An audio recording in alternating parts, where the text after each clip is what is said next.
Hey, everybody, this is Dan, the real estate man, putting the real back in real estate, Mr. Multifamily Conversion himself. And Money Mondays are back. I am excited to have Money Mondays back. What's going on, Lewis? How's things going, brother? I'm super excited. You know, been doing the whole summer thing, but we're lining up some guests to bring Money Mondays back. And if you follow Money Mondays, the whole reason why I created Money Mondays was to discuss everything money, right? I've just learned so much about money, finances, on this journey into becoming a full-time real estate investor, right? So many things that I learned. I figured, man, I would love to share some of these ideas, concepts that I've learned, but also bringing other people that that are on this journey of growth and business, and have them share their expertise and share some of their best strategies when it comes to money. So how's everybody doing? What are you guys up to? How's your summer going? What new projects do you guys have going on? If you're in here, just say hi to me. I want to hear what you guys have going on, and then I'm going to bring my guests up shortly. But how are you folks doing? How's summer going? How's the third quarter going? How are we looking? Have you bought your first deal? Are you still looking? Hello. What's going on? I'm gonna bring my guests up while I'm waiting for some of you guys to chime in, but I hope everybody's well.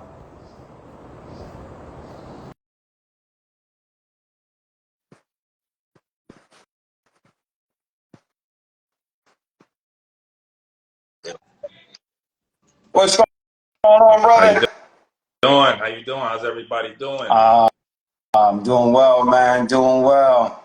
See, Awesome. Good to hear. somebody said they're trying to sell their rehab. Okay. Nice. Okay. Well, we got some motion going. We'd love to hear about the project.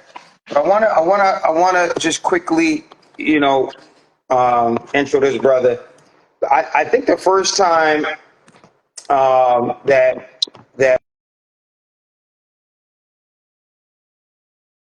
yeah, there we go.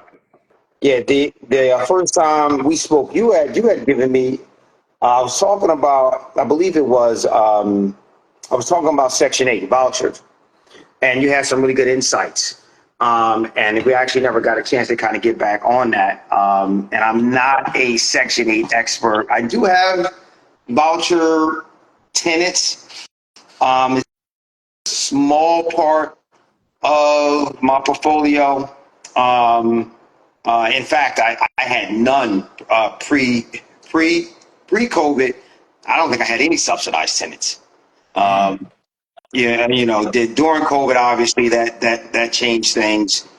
And now, most of my investments are in Philly, and they, as far as I'm concerned, they utilize COVID to push through some tougher, I won't say more friendlier tenant policies and laws. And so it became that much more risky to have market rate tenants. And so now to kind of balance out that risk, I have more subsidized tenants. But tell us about yourself. Tell us where you're from. Tell us how you got started. Let's just get a little bit of background on you, brother. I'll take you from the top for everybody that know me. Welcome everybody. My name is Ray Glymph. My story, everybody here is homeless to over 100 doors. I now house over, I think, 300 people. Nice. That I know of. I don't even know how many more I'm housing. But I'm an investor, serial entrepreneur. I invest in the West Virginia, Pennsylvania, and Ohio areas. So, I mean, I'm not in Philly, but I'm in the Pittsburgh area. So, Got um, yeah, great markets. I have, like I said, I have over 100 doors. I think it's about 140, somewhere around that. nice. And I think about 27% of my portfolio is that Section 8 low income housing. Mm. And more of a calling for me, personal for, how I started off, just to want to give back, give quality housing. So I always thought that was very important and part of my mission. Yeah, that's so. I don't know a lot about your backstory, so I'm going to learn along with everybody else. So tell us about that. So you were homeless. How did that happen? And then what was how did you get out of that and then move into real estate? Yeah, so we were actually homeless twice in our lives. One, my family, my dad lost his job in 2001. I'm originally from Brooklyn, New York. Okay. So my dad lost his job after September 11th, and then from there, we just couldn't keep up. It was kind of like a depression almost in New York City after that. Inflation was high. 2008 bubble right before or right after.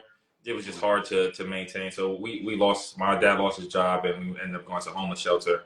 It wasn't anything. It wasn't any drug addiction or any my parents are still married, but kind of fell upon hard times. And then the second time was when I moved from New York City to West Virginia. I moved with no money in pocket. Pretty much, it was just opportunity, and I couldn't let it go by.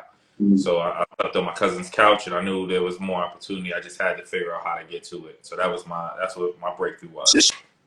So that's interesting. You don't hear of many people moving from NYC down to West Virginia.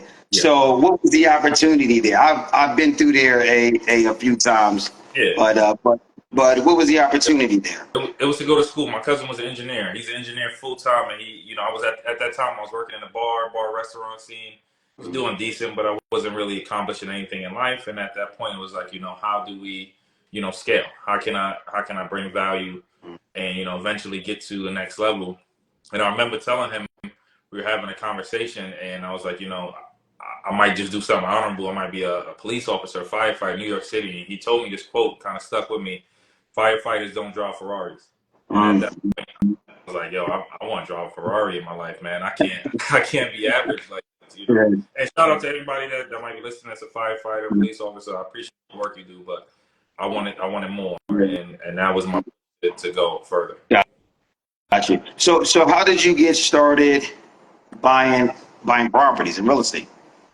So the real estate venture was a little bit different. I kind of stumbled into real estate by accident. I think that happens to a lot of us, and a lot of people have stumbled into real estate by mistake.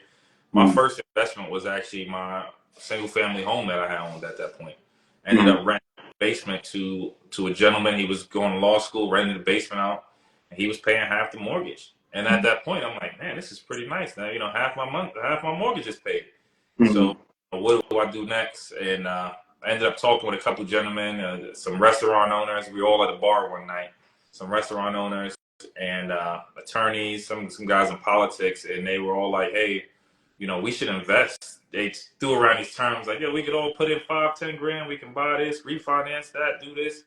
And at that point, I'm like, I have no idea what you guys are talking about, but you guys are all making more money than me. I need in. And, at that point, and that lesson was one that sticks with me to this day, is to be in rooms. Like everybody that might be tuning in, you in this room, you can learn something. Get in rooms with people who are doing things that you were not, if you want to get to the next level. And so those guys all wanted to invest in real estate.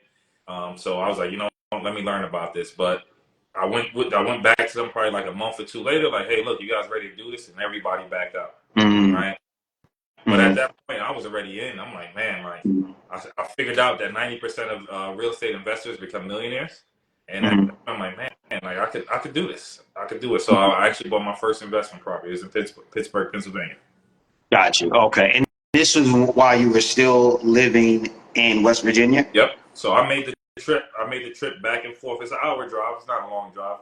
Back and forth, rehabbing the property. I rehabbed it myself. I made tons of mistakes, and I think that's what's beautiful. The journey, people see people like us, right? And they like, man, they got it all figured out.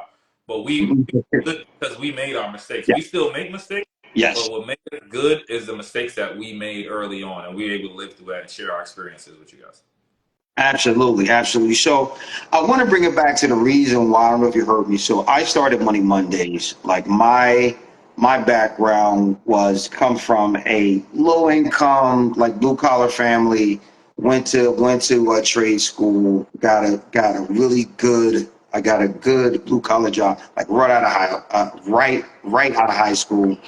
And I stumbled into real estate also. But what I like to tell people is like all the things that I've learned about money. So I don't know about you, but I didn't grow up really learning about wealth, learning about how money works.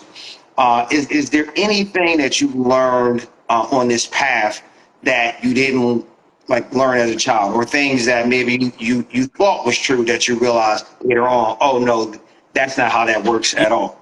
Yeah, so I think understanding money and finances is the biggest principle to get to the next level, right? Mhm. Um, buying back your time. Mhm. Like I think you could just work your way to freedom, and you really, you know, most people don't. They work their way to their whole life and die upon retirement.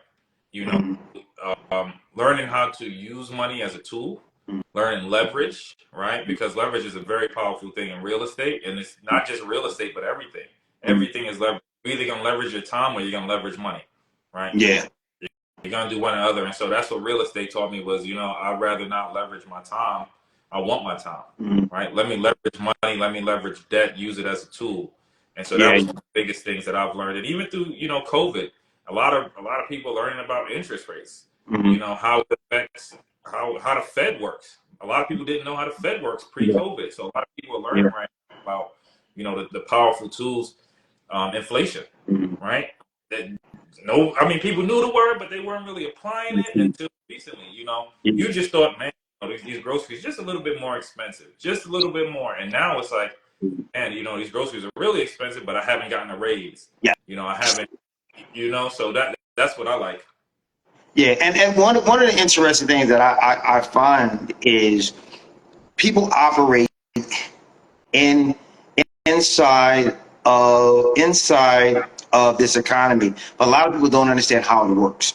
So you're at a big disadvantage because you're operating in this system, but you don't know how things work. And so that was a lot of things that I learned, like you said, like how banks work, how banking works, how loans work, how interest work, leverage, all these sort of things. And it's kind of for me, Money Mondays was an opportunity to kind of give back. Like here's all the things I wish I would have known um, when I first started, Mhm. right? And one of the other things, and I'd love to see how this impacted you, is one of the biggest things in this whole financial piece, right? A lot of people will get focused on strategies and the how to buy and the financing and all this, but to me, one of the most important things that I've had to work on to get to this point was my mind and my mindset. So can you kind of speak to that about how you've grown your mindset to kind of get to where you are? Because you throw out there that you have 140 doors. Like people don't realize that's not an easy thing to do. Yeah.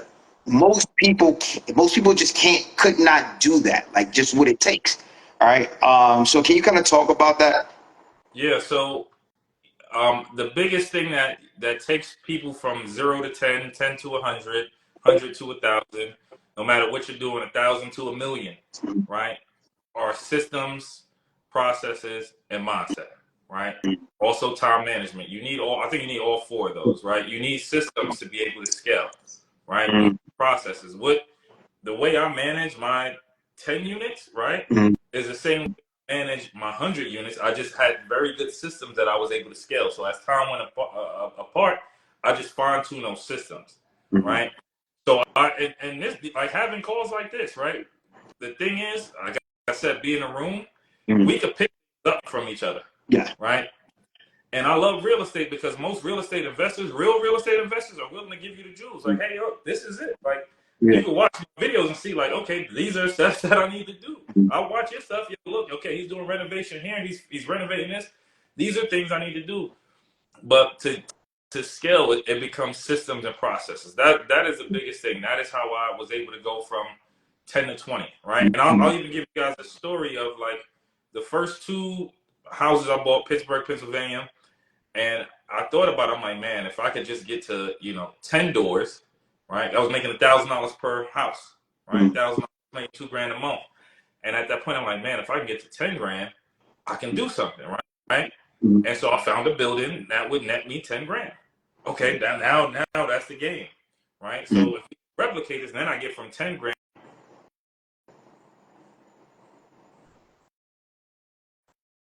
in the scale.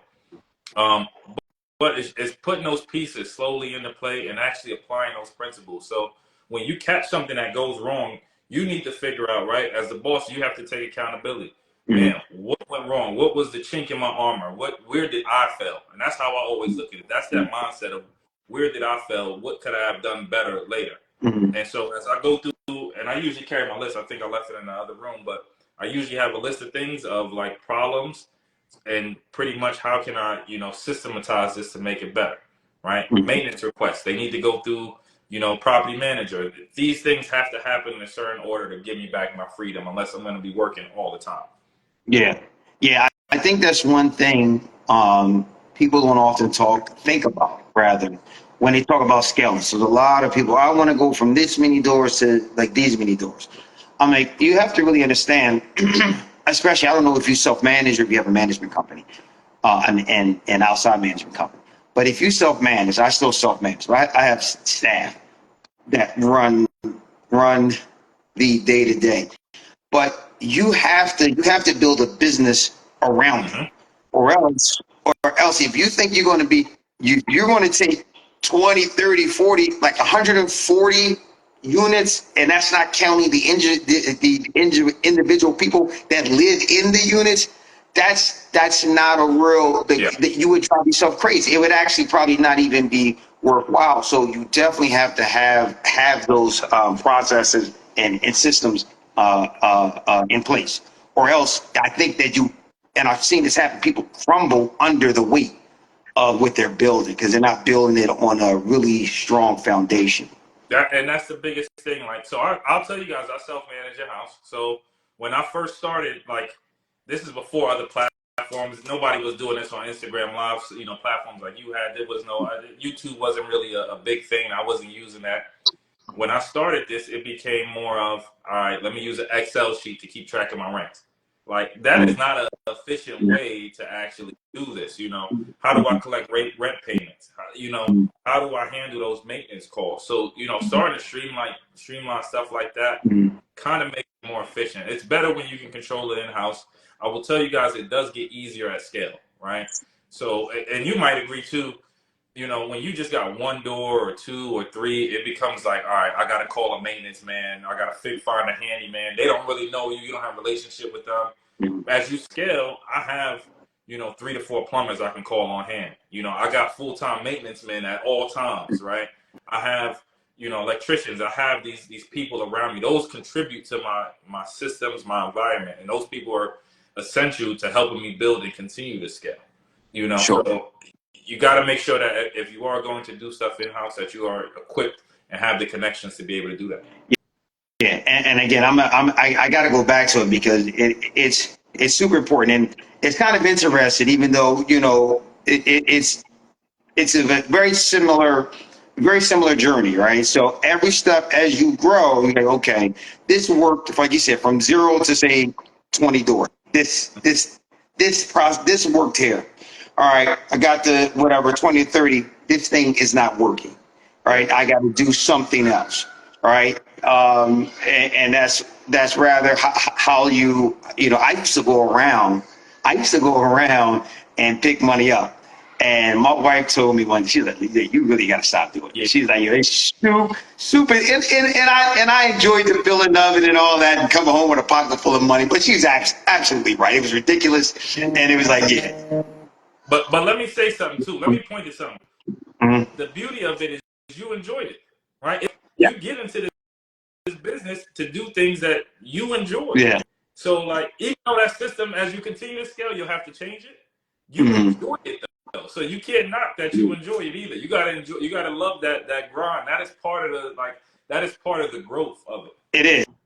It is, and honestly, what it did at the time when it was just me managing it, it gave me time to, you know, see the units and see if there was any issues and kind of connect with the tenants. But the same thing was even on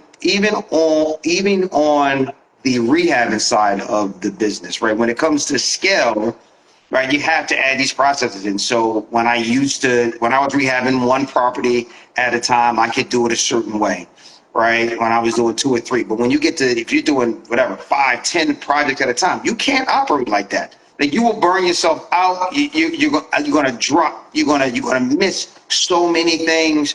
And so I often tell people like you gotta, you know, start with the end in mind. But you mentioned something earlier is that you got to network, right? Why recreate the wheel? There's a lot of times I think sometimes you know, people think like there's no extra like reward because you figured it out all on your own. There's no, I promise you. The reward is how much more you're gonna spend. That's the reward. Yeah. Yeah, it just be more frustrated. All right. I obviously I tell people you know you need to vet the folks that you learn from. But don't try to recreate the wheel. A lot of that information is out there. If there's one thing that I wish I would have done differently was I wish I would have did that a little bit earlier. Yeah. You know, because I was like that. Like obviously, like when I started, there was no Instagram Live and all that sort of stuff. So you would see people on like YouTube and stuff like that, but you couldn't really interact with them, right? It was just whatever, just with old videos that they had. You could just kind of watch it and like rewatch it and kind of, you know, learn stuff. So this is a powerful tool.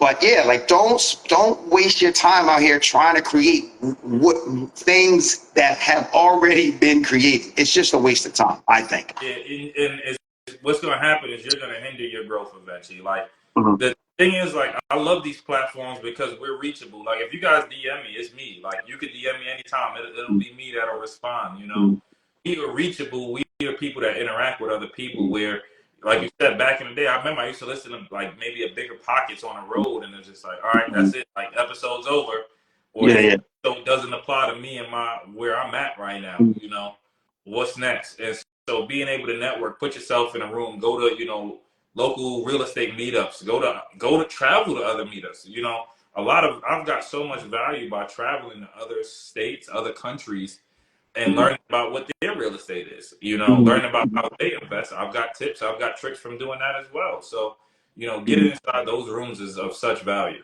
Yeah. So, and this is interesting, right? People who have watched this Money Mondays, it is a constant theme that you hear from all my guests. And I've been telling people, you have to network. You have to network with other people. And most importantly, when you get in those rooms, you got to add value. Find some way to add value to people's lives. Don't get in there. Please don't ask to pick anybody's brain. I don't know how you feel about that, but I talk about that a lot. I don't know. Do you got any feelings about that? You know what? People ask me that now. I'll keep it real with you. People always like, "Hey man, can I buy you coffee?" And you know, let me pick your brain. It's always the same thing. And sometimes it really depends on what my schedule like. It sometimes I'm like, you know what? Because when I was there, I needed that help. Like I remember that. So I try to if I can educate people, I do it on a broad perspective. You know, I just came from Canada. We spoke in front of a couple hundred people, and Nice. you know, after you know. At the end of when you speak, I don't know if you've done it. You've done some speaking events. When you speak, everybody comes up to you. You know, so I try to be as broad as possible to help as many people as possible. And there's always a saying: your bank account always reflects how many people you help in life, right? And so I always keep that direct mind. I might not get paid from helping so and so. It might just be a coffee, but in the end game, you know what? It'll come around. And it's happened. Like I'll be honest with you. There was a time this dude was like, "Hey man, I'll let it get coffee with you." And I'm like, all right, man. And I told my wife, I'm like, you know, I really don't want to go, but I'm just going to go. Right. I got nothing. And a year later, this guy reached out because he wanted to sell his duplex. He sold it to me for $120,000, something super cheap. It was worth $199. I had $70,000 equity from a cup of coffee. Yeah. Right. Yeah. So yeah. Well, I'm gonna say that. Go ahead. I would say for people that are reaching out and like you want to be part of this, yes, bring value 100%, but more importantly, come willing to listen and apply to what we say. Like, if you got like, I have people like that will pay to speak with me, and they'll pay one time, and then we'll speak for 30 minutes, and then they won't apply anything. Like, Yeah. I hate to waste your money, man. Like, I want success stories. You got to put in the work as well. Yeah. So that's one of that's a pet peeve of mine. I mean, I don't spoke in front of, I don't know, God knows how many people. Mm-hmm. And the amount of people that actually take action is a fraction. I'd say less than 1%, I would imagine. Mm-hmm. I mean, I'm talking about from all the conferences and all the RIAs I've spoken at and all the whatevers. Very, very few people take action. So it is kind of frustrating. That's one of the reasons why I stopped doing can we have coffees and blah, blah, blah. Because you're right, it's not that I even mind helping you out, because I remember very vividly what it was like to be in that space and have all these questions and all these things that I wanted answered. But I also realized, what I've realized personally is that people that want those kind of free meetups, generally speaking, are not that serious about it. Yeah. Right? That's what I've noticed. People who pay and like really pay, they're like this. What was that last thing you said? Yeah. Go ahead. There's a saying that people who pay attention, right? And that's always stuck with me. So when they do pay, I know, okay, they serious. Yes. And that's the biggest thing. I do try to help whoever I can, but again, I'm one man. If I have so limited time on this earth, so if we do meet, make sure that you bring value as well, right? I can't just give you all my jewels. I need you to bring me some value as well. So yeah. And to go back to what you were saying about speaking to the person and then a deal coming back later on, that's also the power of like networking, right? Sometimes I think people have the wrong idea of how networking works. It's not like you go to this event and there's some immediate thing that's going to happen. I think if you're thinking about it like that, you're thinking about it wrong. I've had where I've gone to events. I've gone to many events and really nothing happened. But I've gone to some events and met people, and it wasn't even those people. It's people I met through those people opened up $1 million opportunities, right? And so you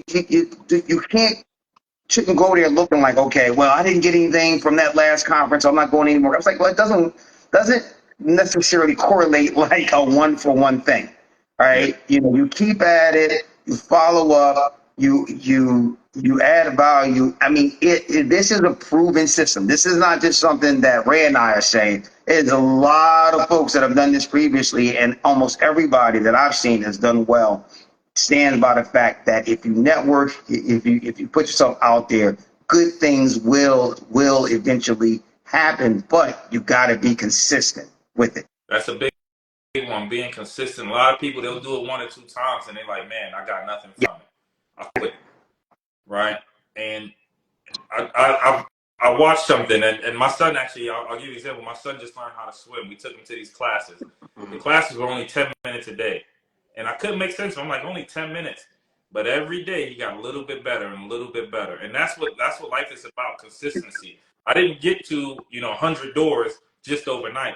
Every day I worked and I learned something. Every month, maybe every year, I purchased 1 here, I purchased 5 here, or 10 here. And then it becomes something big, right? Small wins is what we always tell people. Small wins in our community equal a large win. Yeah. Right? There's no such thing as overnight success. Nobody sees the work that you did before. They only see the championship, right? All the practices that you put in, all the hard work. So I think there is a tremendous value in small wins. Do you think that with social media and the way that real estate is, the way that it is presented at times, like, oh, last year I was poor and this year I'm multimillionaire. Do you think that throws people's it throws their expectations off? So when they're not getting the same what they think they're seeing on social media, which we all know a lot of times it's not even true. A lot of times it's like smoke and mirrors. do you think that's been a more of like a negative impact, or still positive because it's bringing people in? I think both.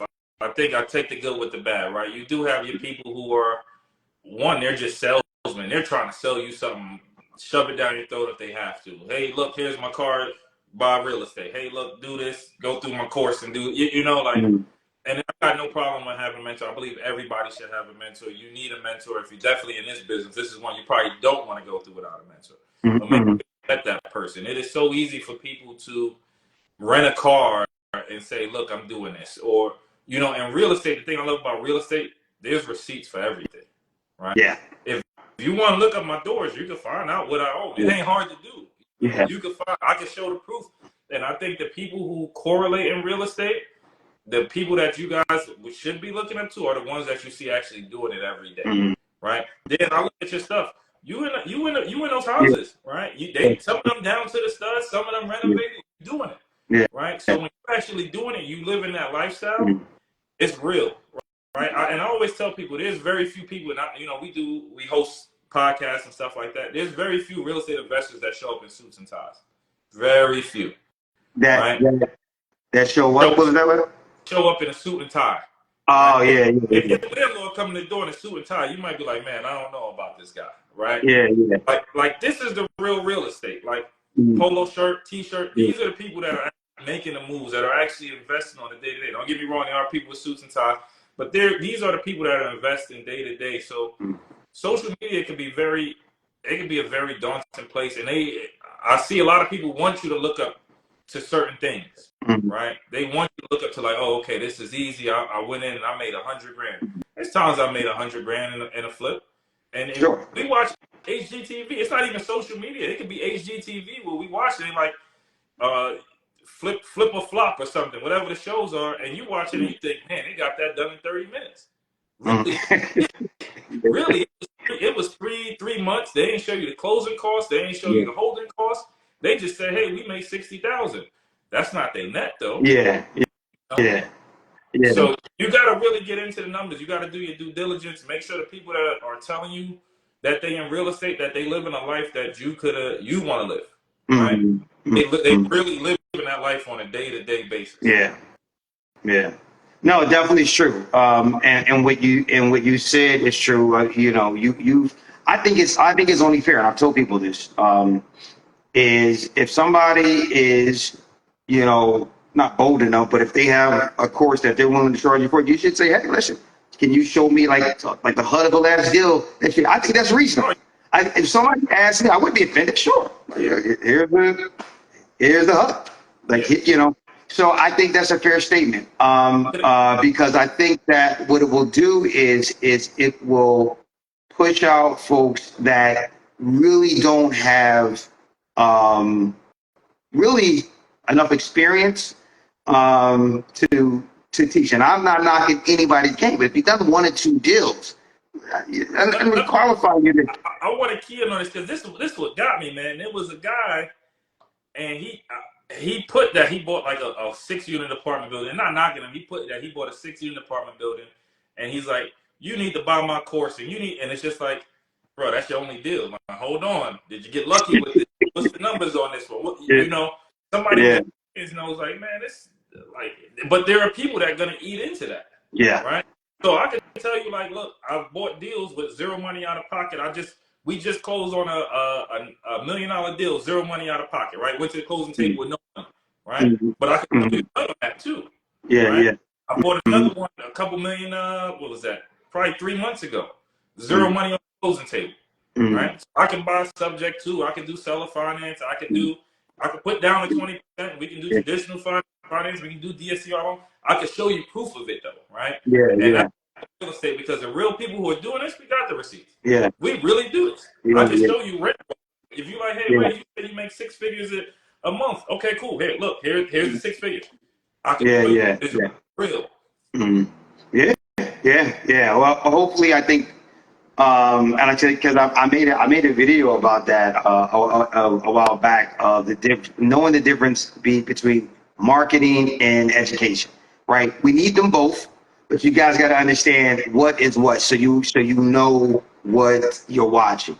All right. But I wanted to kind of switch lanes. I want to talk about like what are some difficult things that you face as you have grown your real estate business? So one of the things was management, right? And Mm, you have to have proper management because as you start to scale, you need systems in place. I can't stress that enough. mm. So let me ask you a question. What do you use for your property management software? I use what am I? Oh, Yardi. Yardi. Do you pay for that monthly? Yeah, I pay for that Okay. monthly. Yeah, So I'm gonna hook you up. I'm gonna give it to you off the camera. I'm gonna give it to you. I'm gonna give you my property software. yeah. It's free, right? It It's does 100% free. So that's the thing, right? and, and, And this is the it does everything like a Yardi Breeze maintenance does. request, background checks, eviction checks, income verification, everything that you will want. You can keep counting. You can do everything Yeah. pretty much. Wow. Um, Okay. the people who use this software they have more units. I think one guy that actually put me onto it, he has about 700, 800 doors, Wow. right? And Because it's free. yes, 100% free. Wow. This is the thing. When you start to scale, like Mm. how much do you pay per unit on that? Because I know some people they pay $5 a month per unit, $10 a No, month. so Yardi is not a per unit. It's like if you from this amount to this amount of like units, it's this much. I think we're like $120 a month or something like that, So, roughly. so if I could save you $1,000 a year, though, it's a good payment. I said, that's it. Yeah, I would say as long as it gave me comparable information because you can basically print out like a whole P&L off of there. It keeps very good, information. So that's the part for me that I like. It makes my accounting life easy. Put into it, but again, that's the point of being in these rooms too, because we all have tips and tricks that we could trade with each other Mm, that help you get to the next. Saving $1,000 a year. What can you yeah, do with an extra grand a year? Oh, absolutely. Yeah. that's 10,000. Those are the little things of. And so as I scaled in real estate, I started thinking about little things like that. Mm, Especially when you get into the multifamily. I don't know if you have any yeah. multifamilies, 5 units up. Mm, We're based off our NOI, net operating income, right? yeah. That's how much. So if I can save a little bit, saving $1,000 or $500 a month is a huge savings Yeah. to adding value to the property. Back in. Yes. Yeah. So add things like laundry machines. Mm, Boom, that was a big one to increase the NOI. Fixing landscaping, and I share the story a lot. We had hedges we were paying I think 500 or 600. We're paying about 500 or 600 a month to trim the hedges. So mm. now we Wow. took, yeah, we cut the hedges off, Yeah. right? We did new landscaping. We spent a couple grand on landscaping, but now that money's back to us. Yeah. We get the return on that. So in real estate, it's really about the best management. Property management is going to be huge for you, even if you do it in house. And then also the strategies, managing your money, Mhm. right? Cutting out the little costs where you can will save you big. I mean, even things like $20 a month, you'd be surprised at how that helps you to scale. Imagine raising your rent a month $20. That's a Yeah. good raise for most Yeah. people. That's a good. So it doesn't just Yeah. have to be raising rents on people. It could be, hey, how can I save? We just got an insurance quote. We save $700 a year now, just from switching insurance providers. It's a Mhm. huge savings. Yeah. Yeah. Yeah, and that goes right. That goes right to the bottom line. So that's like $700 of real income back into Net. your Yeah. pocket. Uh-huh. Yeah, I mean, it's so I wonder. And so most of your units are they in Pittsburgh or are they in West Virginia? So a big portion on West Virginia. I do have Pittsburgh and Ohio, and I have other investments and people that I've invested with as well in those states. Gotcha, gotcha. So it's kind of interesting here in Philly. Insurance has gone through the roof. Yeah. My insurance in the past 5 years has probably gone up 70%, easy. Yeah. 70%. We had a lot of carriers leave. They left Philly, especially after COVID and all the everything that was going on there. So hopefully we can get some more carriers in and bring those prices down. But it definitely does impact your cash flow, but it also impacts the value of Right. your multi-family property, right? I mean, that goes right to the value. So, hopefully we can kind of get some kind of relief I don't, here soon. unfortunately, I don't think it's coming, man. And I hate to say it. I talk with a lot of investors, and everybody complains that landlords keep raising rents, we keep raising rents, but we have costs that we can't control, right? Mhm. Insurance is a big one. Yeah, Tax taxes that's are not. I got probably about 100,000 in taxes that I got to pay, just county taxes, right? yeah, yeah. That's another cost that goes up year over year, right? Hmm. So, and then you factor in utilities, maintenance Hmm. costs. All these Hmm. costs, they go to our bottom line. We have to spread them out because we're Yeah. maintaining it well. So unfortunately, I think the there won't be much relief unless we were to like overhaul the insurance system or we Mhm. overhaul, government. But I don't see. Do you see any government spending slowing down? It's No, not happening. I don't care if you vote no, for Trump or Kamala or Biden. They're not it talking doesn't. not spending money on the government. You hear the total opposite from every party. You know. Yeah, yeah, yeah. And it's kind of interesting because at least here in Philly, taxes used to be cheap. That was one of the biggest selling points here. Properties were fairly cheap. That's gone up. Now the whole the whole state taxes are expensive. Yeah, it's expensive. Well, I think, Philly wised up because if you're investing in the counties, the taxes were like triple. Hmm. So I guess in their mind, they're like, well, we're still below them, right? But it's much higher. So I have properties where my taxes went from like 3,000 to 7,500, right? And you can't even really rate. And my units are multi and C class neighborhoods, so there's only so much you can really raise the rents, Hmm. right? Or if you price yourself out, people just won't pay you. And then the other thing that I found is, and this might not be the case in like Pittsburgh because I don't know what the landscape is like there. If it's more landlord friendly, if it's more tenant friendly, or if it's a bit balanced. But what they've done here in Philly is create such a risk factor because it's so imbalanced and it takes so long and the process is so cumbersome to get people out that now you have a lot more people staying longer in properties and landlords taking losses, and so they want to try to make that money back. So and ultimately it ends up, what I found is that those policies end up hurting the very people that they claim to help. Because what I told, so I would be in some of these council meetings that they would have with like landlords, and I explained to them, I said, these policies, like they feel good, like they're feel good policies for you guys. I said, but what's going to happen in real life is you're going to make it more difficult for the people that you're trying to help, not better. Because right now, you guys stick your finger on the scale for tenants, right? And I get it. Landlords, generally speaking, are in a more powerful position, generally speaking. Hmm. But you push the weight down so much that so when it was somewhat even, if somebody was 50-50, I could kind of give them a chance. If they wasn't like the best tenant, because I'm like, okay, worst case, if you don't pay, it takes me 2 months to get you out. But if it don't take me 6 months to get you out, I'm just never letting you in the first Yeah. place. Yeah, and so I agree with you 100%. We see it in some bigger cities. I know in New York City, I talked to a guy from New York, and you can't even base it on if they had a felony or not. Like that gets kicked out the window. Mhm. I don't believe you could base it on credit score as well. I think you can ask for a credit score, but you can't base whether you deny them based on credit score. So as they start to push more of those things through, it kind of takes the control away, and people start to understand like, as an investor, I need control of my asset, Mhm. right? If the government controls my asset, it's not a good asset for me because I can't control it. Sure. So as they do push policies, now some may be landlord friendly, and you're correct. A lot of those policies that they push are like feel good policies. I Mhm. know Joe Biden talked about doing like a 5% rent cap. I don't know if you heard about that through the Yeah. Yeah. federal, right? And Mhm. that sounds great on the surface, Mhm. right? But Yeah. who Yeah. does that hurt? It's gonna hurt the tenants, right? Yes. Because at the end of the day, landlords need money for capital expenditures. If you want Mhm. to fix the things, we need to make money to fix it.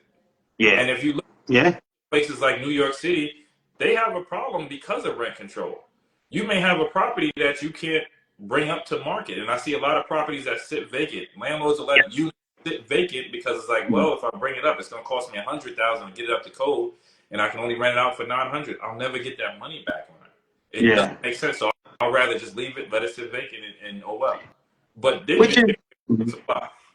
and which is amazing to me because they've seen that policy fail so many places. It actually like destroyed, certain parts of, Brooklyn and them like back in the day because landlords would basically set buildings on fire. You couldn't make any money for them, so they were just, they were just burning them and cashing out. Like, I'm not saying folks are going to do that, but how is it helpful if people are just going to leave them empty? And so I think like not really, I don't know if these folks just don't understand economics. They don't understand how things work. They're not seeing beyond. Like I said, sometimes it feels good to do these things, but I don't know if they're aware of the consequences, like what's going to happen. Because same thing I told the city council members, it's not like landlords are not going to just roll over and die. Like they're going to look at whatever policy that you put forward and they're going to pivot. So that's kind of interesting. But do you see any opportunities now in this market? Where are you seeing opportunities? So I buy, and I'll tell you guys, I have single family, multifamily, mixed use, strictly commercial. I buy mixed use, right? So that's kind of a different asset. I've seen a lot of turnover. Your bigger apartments, like mom and pop, and that, when I say bigger, it might be like a 5 to 10 unit, right? Even a 4 unit. Mom and pop retiring old landlord, that is a bread and butter right now. Okay. If you are an investor, if you're looking to invest, that part of the market is right? Because they're dealing with the same things, but mom and pop, they haven't raised rents. And so we're able to find deals where rents might be $500, $600 below market. They have a lot of mom and pop investors. You think 20 years ago, even if you bought in 2008, you're almost kind of at that 20-year cycle, right? Yeah. And commercial debt runs on 20-year cycles. Typically, for single-family assets, you can get a 30-year fix, but on commercial, we're looking at 20-year fix. So that 20-year bubble is coming up. They have debt on this property, so for them, they have no reason to raise rents. They're pretty much at the end of the cycle. Hey, look, I just want to let this asset go. I'm tired of managing it, and that is the biggest opportunity, I think. If you can get in a room with some bigger asset holders with those 5 to 10 units, maybe 15 to 20, because those I value as sophisticated investors, but they might just be tired of the asset. They don't want to manage it. They thought, okay, I'm going to hand it down to my kids. We might think that too. Like, hey, my kids will want to have it. Kids don't want it. They don't want you to have it. Right? No. Yeah. So I actually think that is a fantastic strategy. And it's actually the strategy that I've been utilizing now, right? So I mean, I'm outside of the flips and stuff like that. The last couple of deals that I purchased were burnt out landlords that had units where rents were, so like in Philly, rents were $400. It's like, that's not right. Like, that's not right. Right. And yeah, the building is in rough shape, but we're not talking about a full gut. We're talking new kitchens, new bathrooms, paint, like a really good turnover, basically. And you could take that $400 to $1,000, and we're $10,000-$15,000 per unit, right? So I think it's kind of interesting. I feel like this market is allowing for you to create a value like that, where the previous market was super heated. You couldn't do that, right? Yeah. So I think like my guy Dan Barrero, he's on right now. I just seen that he was on, and he's in New York City. Yeah. I see his stuff all the time. Yeah, Dan's on right. I think he's watching right now. What's up, Dan? He is, and like I said, New York City. If you talk New York, Dan, this might be a good one if you want to have a talk New York. Yeah. But we run into guys who are just tired. These landlords are just tired. So if you're getting started in your portfolio, I think that is one of the best ways especially at a bigger scale, even smaller scale. If you're looking for, mom and pop, small single family investors that are just, I just want to offload this. I want to get rid of it. You got to, of course, analyze it, make sure the numbers work. And I think that's one of the most important things. A lot of people, I say 90% of investors don't know how to analyze deals. Right. Absolutely true. Yeah. Absolutely true. And I'm going to add this to it. So just going back a couple of years when the market was super, super heated and everybody was doing Burr, and Burr was the biggest strategy that everybody's using. Most people I've noticed, they didn't really know how to analyze deals. It's just that the market was so that it still allowed for deals to work. Like rates were low enough, rents were high enough, appraisals were coming in high enough, and so it made everybody look like a genius. But when those rates went up, a lot of people got stuck with deals because they didn't really know how to properly analyze it, right? They weren't doing the back end piece of it to make sure that it could actually service debt. So once those rates went up, it can no longer service the debt. So you're like, well, the property appraised, yeah, but your rate is it's not a 4 or 5, it's a 7.5, 8. You can't service that debt and get the money that you need out of it. Yeah. Right. And so people got stuck. So you're absolutely right. Analyzing deals.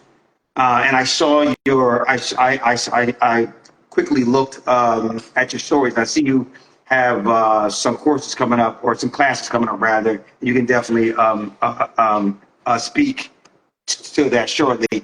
But I saw that was one of your classes, is analyzing deals. And that is something that you got to learn how to analyze deals. Yeah, I'll share this with you guys too. Like, I have a rule. Like, if my return isn't gonna be 20% or over, I probably won't hold it. Usually, I'm looking for like a 30% cash on cash return. If it's not 30%, I won't hold it. But below a 30, maybe like below a 25, I'm gonna probably just fix and flip it. If it's below a 10%, I might wholesale. Like, or so. Go ahead. Do you think there's a certain market, because a 30% return here now, where the affiliates kind of come up a little bit? There's certain areas I think you can still do that in.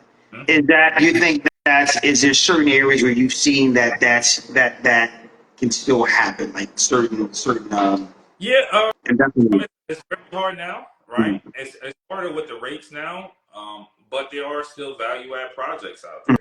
There's a mom and pop landlord that's charging $400 when the rents could be $1,000, right? So force to value, then we can win. If we can buy it right, because you make the money in the buy. So if you can buy it right, can force the value, you can still win. I think I just closed on one. I'm trying to think. I'm under contract right now. We're finishing the flip. And we spent, I think I'll give you the numbers. This was $100K. We're doing 4 flips. We're trying to do about 4 flips a month right now. $100K. We're at 30,000 in renovation, sell for 200. 209, we'll list that. 70. That would have been one I might have been able to keep, but it was just like, I'll flip this one. Didn't like the area. But those numbers make sense though. Sure. So you just got to find that area and the projects that make sense. The lady sold below market. Yeah. Way market. She probably could have listed as is, probably like 195 as it sat. Yeah. Yeah. I think a lot of that comes too. I mean, you're obviously active out there, and that's another thing I tell folks is, even if you're not necessarily buying, you should. It's almost like doing reps. You should be looking at deals. You should be analyzing deals, even if you're not even ready to pull the trigger. Like, you got to you got to get those reps in. You should be analyzing deals so that you just get comfortable. You can almost do it in your head. Like, I know you've been doing this a long time. Most things I can almost do in my head without having to get super deep into. I can, do it on like back of a napkin, like real quick. Oh, wow, this makes sense. Oh, nah, this doesn't really make sense. But you know what I'm saying? So definitely getting those reps in. I've mentored like some football players, and they always ask me the same question, like, yo, Ray, how do you do that? Like, how can you do that? I said, look, how can you go on the field and just, catch the ball like that? You ain't just walk out there and just catch it. If I did that, I look silly. You practice practice, right? So when we're putting out offers, we should be practicing. When we analyzing deals, you're really just practicing, right? I probably analyze about 70 deals a month minimum, right? Sometimes it might be 20 deals, 30 deals in a week. That's a fact, though. Every time I analyze it, no. But it also teaches me about the market. That's value. So everything that you're doing, every time you're analyzing a deal, it's just another rep, another rep. And then when it's time to execute, you know, this is the one. I got you. Yeah. No, it definitely makes sense.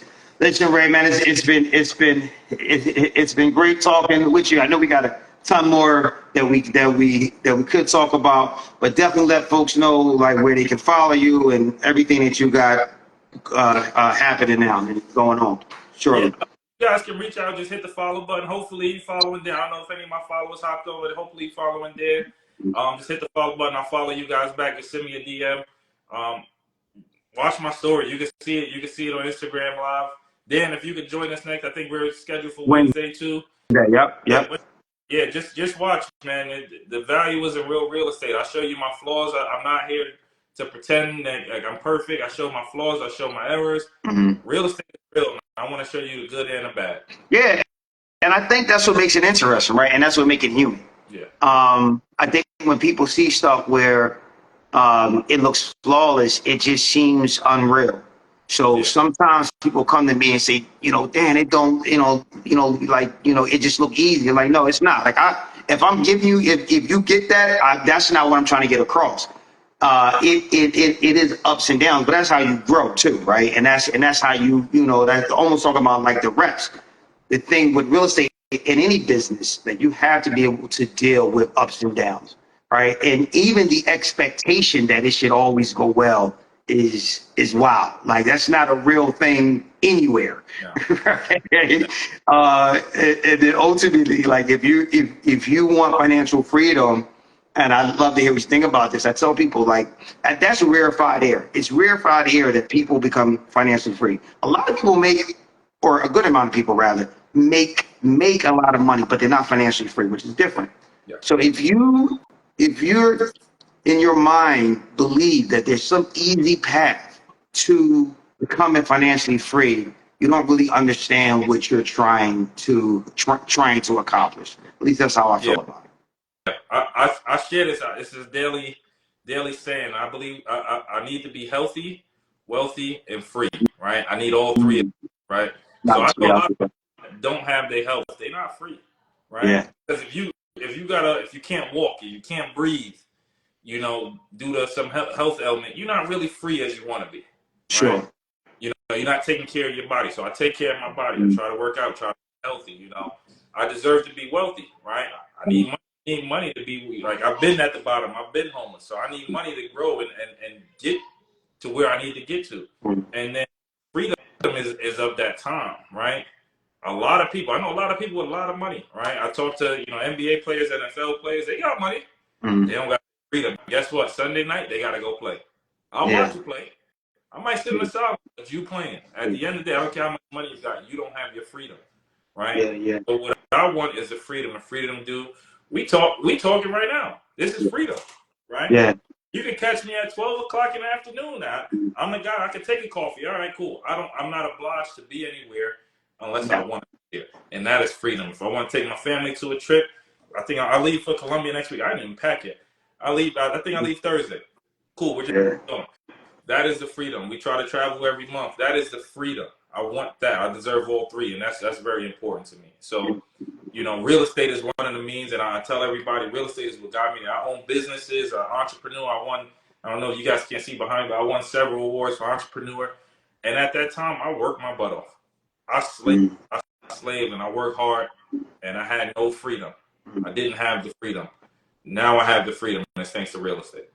Nice. I think that's the perfect place to end it off, brother. This has been great, man. I'm going to see you Wednesday, and I'm sure that we'll be talking a lot more soon. I'm excited to hear your story, too. So, great.